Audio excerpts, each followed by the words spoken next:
So let's get you back into court now, though, for the Penny McGee trial that we are following. Again, it's a bench trial, only a judge, no jury. And on the stand is forensic pathologist, an important one, Dr. Rebecca Dedrick. Her assistant, who would have accompanied me at the time as well. Now, the procedure that you previously discussed about how you review information and then you start with the outside examination and then you do the internal examination, is that how you performed this particular autopsy on January 30th? Yes, it was. And once you finish your autopsy, do you create a report of the autopsy? I do. And is that the document that you're referencing right now? I have both the body diagram and also the report of autopsy in front of me, yes. So could you please tell the court, did you observe any injuries to the body of Andrew Savitz on January 30th of 2020? I did. And what did you notice? He had an ecchymosis or a bruise surrounding his left eye. He also had lacerations of the oral mucosa, which means just the inside of his lip. He had an abrasion on his back, and he had abrasions on his right arm and left leg. And by abrasion, I mean a scrape.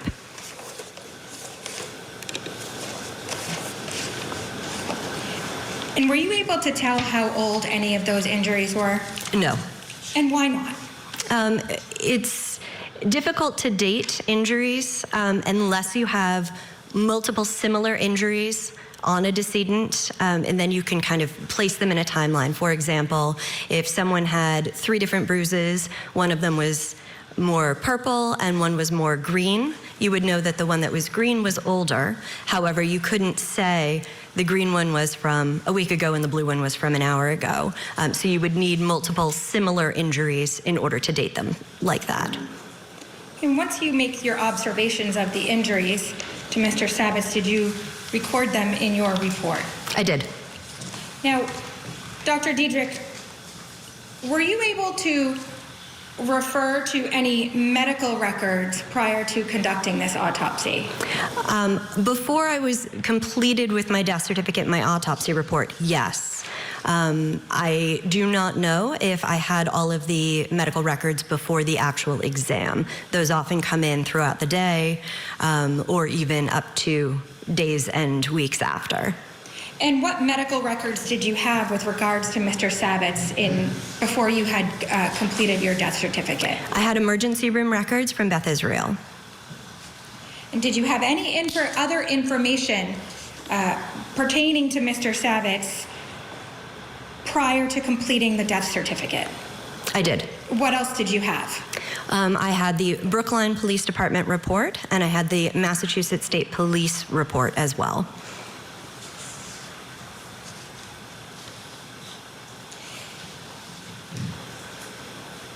Now, what information, if any, did you learn from the police reports and the medical records that you factored into completing your death certificate? There were multiple pieces of information. One that was taken from the police reports was the timeline of when he was seen to collapse. There was information relayed to me, again, in those 2 reports, that there had been some sort of argument between Mr. Savitz and I believe his ex-wife that was reported by their daughter to 911. He was witnessed to collapse during that argument. And so that was one piece of information that led to my conclusions. The other piece was the Beth Israel records indicated that he had EKG changes that were consistent with what is called a STEMI, which is an ST elevation myocardial infarction. It's a type of heart attack. So those 2 pieces of information were key to my decisions.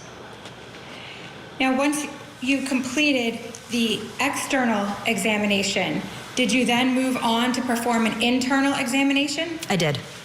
And what did you observe during your internal examination? Mr. Savitz had quite a bit of cardiac disease. Specifically, his heart was enlarged. He had changes to the valves in his heart. So his aortic valve was calcified. His mitral and tricuspid valves were thickened. He also had severe calcification or stenosis of his left anterior descending coronary artery and his right coronary artery, up to about 90% occlusion. So those are two of the three main cardiac coronary arteries. And he also had moderate, up to 60% stenosis of his left circumflex coronary artery. He also had moderate atherosclerosis of his aorta. He had severe atherosclerosis of the vasculature to his brain. He also had an old infarct in his brain, which again is consistent with that cardiac disease. And he had what we call nephrosclerosis, which is kidney damage, again indicative of continuous high blood pressure, hypertension. Again, that fits together. He also had evidence of diabetes, which was also recorded in his medical record. His pancreas was fibrotic, meaning that his pancreas did not function the way it was supposed to. And I neglected to mention on the external examination, he also had what is known as a continuous glucose monitor, which is again a device that is often used in patients who are diabetic. Now, doctor, just going back to your cardiac findings, can you explain what the coronary arteries are? Of course. There are, like I said, three main coronary arteries. So there's the left anterior descending, the left circumflex, and the right coronary artery. Those are the blood supply to the heart itself. So they provide blood flow to the heart to enable it to function. And when you say a severe 90% stenosis of the left anterior descending and right coronary arteries, can you explain what you mean by that? What is a stenosis? Stenosis means that it's small. So if you picture it like a pipe, for lack of a better analogy, it would be as though a pipe was blocked so that only 10% of the flow could go through that pipe. And then when you say the left circumflex coronary artery, which artery is that? It wraps around to the left side of the heart. It's another one of the coronary arteries. And what is the aorta? The aorta is the main artery throughout the body that provides blood flow to the rest of the body from the heart. So to the organs, to the limbs, etc.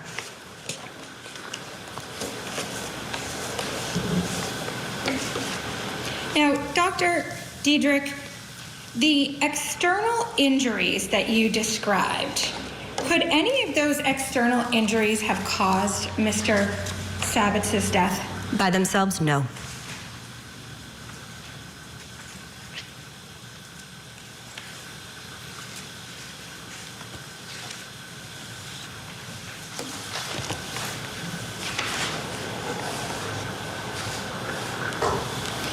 Once you were able to conduct your external examination, your internal examination, and you had reviewed all of the provided documentation from both the police departments and the hospital, were you able to form an opinion as to the cause of death? Yes. And what was your opinion? I signed out the cause of death as cardiac dysrhythmia following an altercation in a person with hypertensive and atherosclerotic cardiovascular disease and diabetes mellitus. Could you please explain for the court, what does that cause of death mean? You can break it down into three components. So cardiac dysrhythmia means that the heart misfired. Other people might use the terms cardiac arrhythmia or cardiac arrest or cardiopulmonary arrest, but it means that his heart misfired in such a way that his heart was not functioning correctly. The second piece, so following an altercation, means that he, again, had a witnessed argument and immediately collapsed during or immediately following that argument. And then the third piece, a person with hypertensive and atherosclerotic cardiovascular disease and diabetes mellitus is referencing that natural disease that was both in the medical record and also seen at the time of autopsy. Now, you had indicated before that the timing was an important factor in determining your cause of death. Can you explain what about that timing led you to reach this opinion? Yes. So NAME, the National Guiding Organization for Medical Examiners, sets out guidelines for how to certify deaths. One of the critical components for cases such as this one is that for a person who is in kind of a heightened emotional situation, whether that's an argument or an altercation or something similar, if they are witnessed to collapse or have an arrhythmia either during that event or immediately after, you cannot ignore that temporality, that timeline. And so were you able to form an opinion based on that information and your observations as to what the manner of death is? Objection. For the reasons stated? Yes. So I'm going to allow it subject to, after I hear everything, we just Were you able to form an opinion as to the manner of death? Yes, I did. And what was that opinion? Homicide. And can you explain what homicide means according to the Office of the Chief Medical Examiner? In this situation, homicide is a medical definition, which means death at the hands of another. And do the NAME guidelines instruct that homicide is an appropriate manner of death in a situation where there is an argument and a close in time death following it? Yes, they do.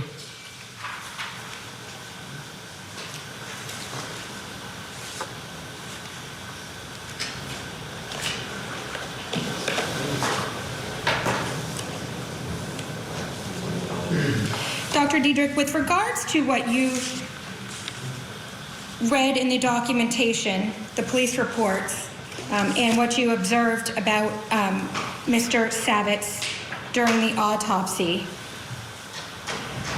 were you able to form an opinion as to who caused Mr. Savitz's death? Objection. That's sustained.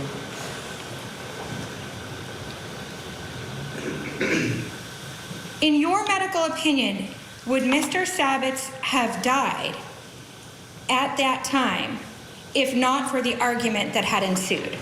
Objection. For the reasons that I allowed earlier, or explaining, which is... Oh, I'm sorry. You can answer that. No, he would not have passed away if not for the circumstances of that day.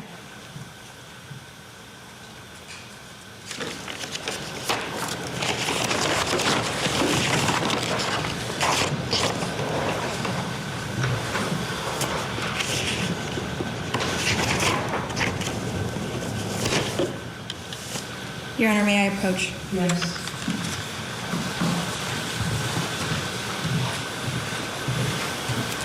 Dr. Dedrick, I'm showing you exhibit number 2.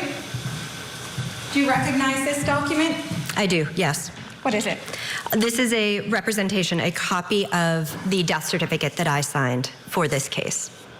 Now, when did you sign this document? April 24th of 2020. And Ms. Crawford, could we please see exhibit number 2?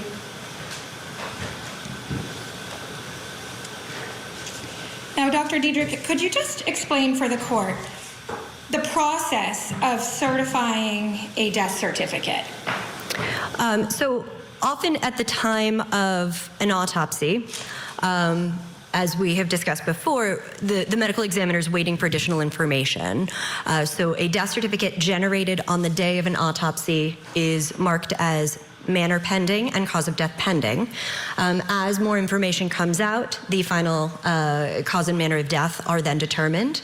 The way that it works at my office, at the Office of the Chief Medical Examiner for the Commonwealth, I then fill out an amendment sheet, either digitally or handwritten. It is then given to an administrative assistant who updates the information in the vital records system, the online system. I then go into the online system and digitally sign the death certificate. So in this particular case, it was almost 4 months later, correct? Yes. And is that an unusual time frame or length of time to have a pending certificate turn into a final? No, the name guidelines would like 90% of death certificates signed out by 90 days. But for cases that involve more components, this is not outside the realm of what is considered normal. And so the name guidelines speak to the procedure of certifying the death certificate? Yes. I'm going to have to object and ask myself. Okay,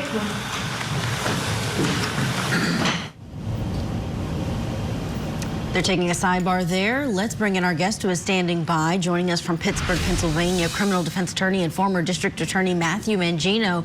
Matthew, this witness on the stand said something really important for both sides. She said that without the physical argument turned into an altercation, that the bad heart of this victim would not have killed him.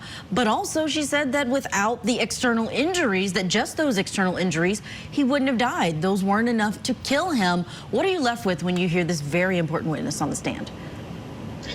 Well, I think Dr. Dedrick was a very compelling witness, or is a very compelling witness, as she is still testifying. I think when she said, but for this altercation, the victim would not have died. I think that is extremely important here, because we're talking about manslaughter, and this isn't an intentional killing; it's an unintentional killing.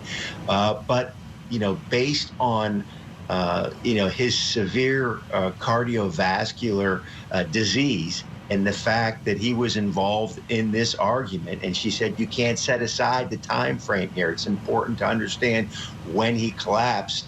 And he was in the midst of an argument, a heated argument, and therefore the defendant in this case is responsible for his death. Yeah, so it was really compelling testimony, to say the least.